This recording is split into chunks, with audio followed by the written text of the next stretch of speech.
poésie en pays de Savoie. Chers auditeurs, bonjour. Aujourd'hui, je suis heureuse de vous présenter Guillaume Rioux. Il est né à Brest en 1977 et vit à Annecy. Depuis le lycée, il se passionne pour la poésie. Diplômé d'une maîtrise d'histoire, il est devenu bibliothécaire. En 2007, il a créé 2 blogs, Poussière virtuelle et Annecy en poésie. Nous en reparlerons. En 2009, il devient membre du Cercle des poètes retrouvés, au sein duquel il participe à de nombreuses lectures publiques. Il monte également des projets avec la Maison de la Poésie. Bonjour Guillaume. Bonjour. Peux-tu nous dire comment tu en es venu à aimer la poésie ? Oui, j'ai redécouvert la poésie au lycée, en année de première littéraire, avec un prof de lettres passionné, Monsieur Brianceau. J'ai particulièrement été marqué par les Fleurs du Mal, et de Baudelaire, je me suis intéressé à Rimbaud, à Ragon, puis Antonin Artaud, et je n'ai plus jamais lâché le fil. Et quand as-tu commencé à écrire ? Eh bien, à la même époque. J'ai commencé à écrire à 17 ans, essentiellement pour arriver à mettre des mots sur mes sentiments, une sorte d'exutoire. Je les gardais généralement pour moi, et j'ai écrit d'ailleurs un de mes premiers poèmes suite à un accès de colère de mon père. Il s'intitule « Tempête ». Je peux te le lire si tu veux. Bien sûr. Tempête. Une gifle marine me brûle le visage, déposant au passage une froide eau saline. Au loin, l'orage gronde, le déluge menace, les nuages s'amassent, proche est la fin du monde. Ô mer tumultueuse, ô abîme insondable, tu sembles incontrôlable, magnifique, fabuleuse. Tes cohortes de lames, lourdes phalanges d'eau, se jettent à l'assaut de tout récif infâme. Rafales incroyables emportant de l'écume, dense et opaque brume, le ciel est exécrable. Tempête, tu es là, au-dessus du poète. Un regard il te jette, plein de peur et d'émoi. Merci Guillaume. Es-tu devenu bibliothécaire par goût de la poésie ? Non, pas du tout. J'ai commencé ce métier alors que je terminais mes études. D'abord emploi-rangement, j'ai postulé et je suis devenu bibliothécaire. Je me suis progressivement spécialisé dans l'informatique et le numérique. Il faut quand même reconnaître que grâce à cette profession, j'ai le bonheur et le privilège d'avoir facilement accès à de nombreux recueils de poésie et de rencontrer des auteurs. Tu as créé 2 sites sur la poésie. Est-ce que tu peux nous les présenter ? Oui, en 2007, j'ai eu envie de partager mes écrits et mes lectures avec tous ceux que ça pouvait intéresser. Je me suis donc lancé dans la création d'un blog intitulé Poussière virtuelle. J'y mets en valeur des poèmes, des chansons, des citations et parfois des billets d'humeur. Par ailleurs, dans le cadre de mon travail, j'ai observé à la bibliothèque qu'il existait de nombreux poèmes méconnus sur Annecy et ses environs. J'ai donc créé un autre site intitulé Annecy en poésie, dans lequel je publie de manière exhaustive les poèmes de toutes époques qui mentionnent Annecy, son lac et ses montagnes. Une sorte d'anthologie. J'invite d'ailleurs tous ceux qui nous écoutent aujourd'hui à m'envoyer des textes qui m'auraient échappé. Tu publies tes poèmes dans des recueils collectifs, des revues de poésie comme les Citadelles, et tu as aussi participé à un livre d'artistes intitulé Flamme fatale. Tu peux nous en parler ? Oui, c'est le premier livre d'artistes que j'ai réalisé en 2011, en collaboration avec la peintre Géraldine Verly, le sculpteur Marc Stéphanie et le typographe Laurent Ney. C'était une véritable aventure car il a fallu imaginer, dialoguer et s'accorder pour un résultat dont je suis très fier. Tu peux nous lire ce poème de Flamme fatale ? Flamme fatale. Le bois hurle, cerné de brandons, quand s'élèvent les tueuses dans leurs étoffes dorées. Accortes et ardentes, elles envoûtent, lèchent les courbes du vent, crépitent de malice.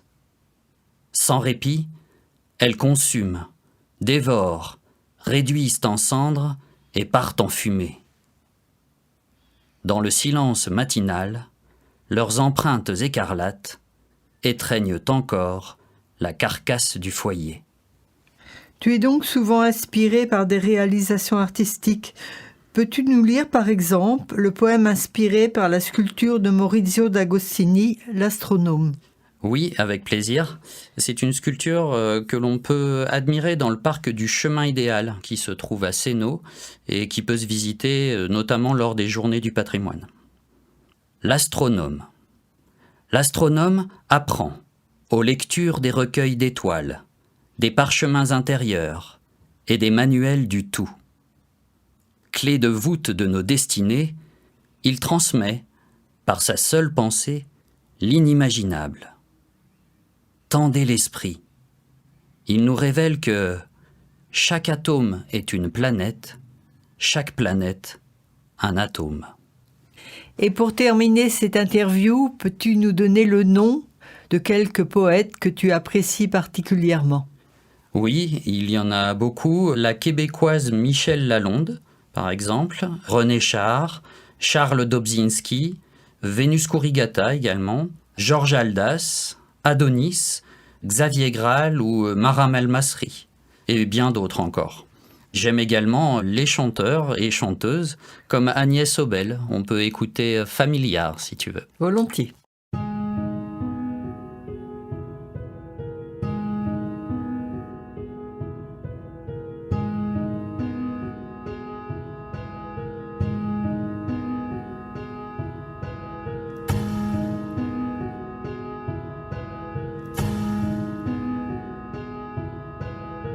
Can you walk on the water if I, you and I?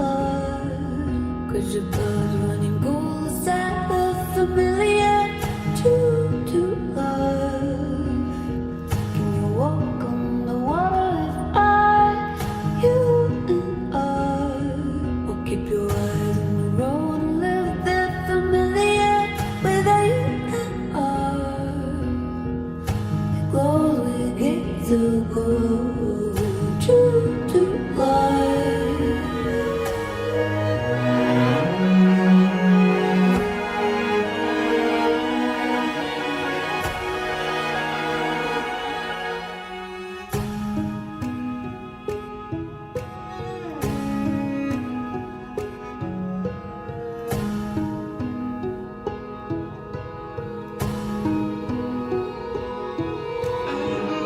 As a ghost that the others can't see.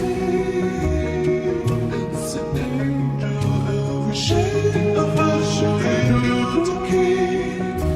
And on the day we are, wanna be the death of me. It's a danger of as a ghost that the others can't see.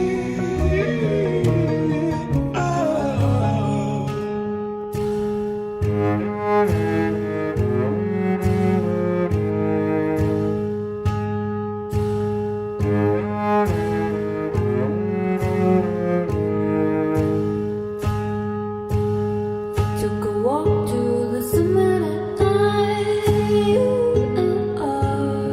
To bring home in the old crib with the familiar, you and I. And the door was opening wide.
Épanouissement.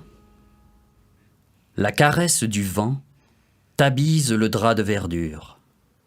Tu dors, sereine, sous la course des nuages. Le reflet noir de tes lunettes me renvoie ce visage connu que j'accepte enfin.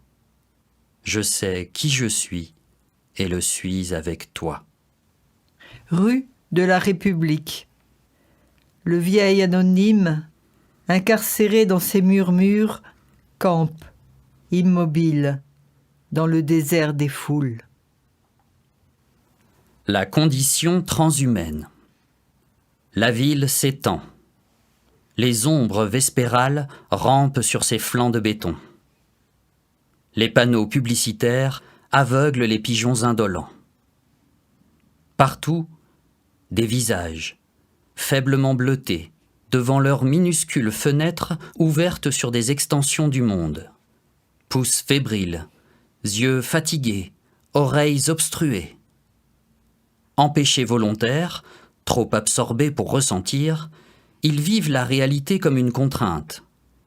Se dédoublent sans cesse sur les réseaux, s'informent sans vérifier, s'orientent sans observer, s'exposent en selfie et communiquent à distance. Quelle peur profonde guide ainsi leur cerveau. Disparition. Frisson d'un murmure dans la houle du champ de seigle, dans le balai nébuleux des mouches, dans le linceul de la rivière, au dos des pierres moirées de sang. Ne me cherchez pas. Je ne suis plus là. Disparu. Entrepôt désaffecté. Les vétérans métalliques soutiennent à bout de poutre les ruines saoules de leur chair industrielle. Gisent leurs carcasses lézardées, livrées aux assauts de l'abandon, ossuaires périurbains ternis de poussière. Une plaque de tôle ondulée pend dans un silence de plomb. Un faisceau de barres d'acier baigne dans une flaque rubigineuse. Des palettes perdues agonisent, prisonnières d'arentelles élimées. Une colonne de fourmis progresse sur le corps graffité d'un homme sans visage. Ronces et lierres peinent à enchaîner le béton des dalles. Comme un affront à la laideur du lieu, le haut fourneau solaire anime brillamment les tessons de verre éparpillés. Utéronaute, à Martin. Arrimé au vaisseau mère par le cordon vital, tu flottes dans l'immensité du cosmos utérin. Ton corps, minuscule scaphandre translucide, croît au rythme fou des percussions cardiaques.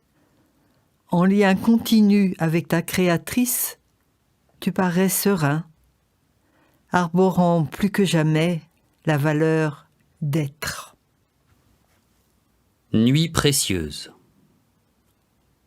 Sertie au noir des cimes, la perle de notre étoile étincelle de tout son lustre sur l'étoffe nocturne. Sa nacre sélénienne que l'argent des mers damasquine incruste nos pupilles. Chers auditeurs, voici la fin de notre émission. Vous retrouverez les liens vers les blogs créés par Guillaume sur le site de Radio Semnose.